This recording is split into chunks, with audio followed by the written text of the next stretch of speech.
Hola amigos, welcome back to DesiRS. I am back with a time-saving, less efforts, mouth-watering recipe. I am talking about, yes friends, I'm talking about guacamole sandwich, or you can call it guacamole toast.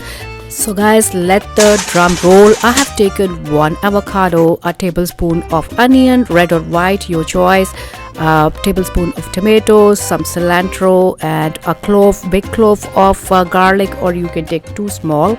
Chop, and put salt and black pepper as per your taste. Give it a good mix.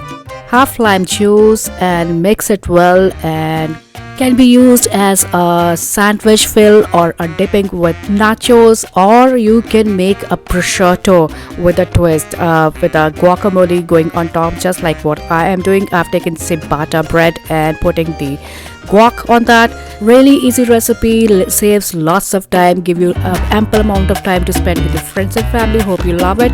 I'll see you soon. Bye.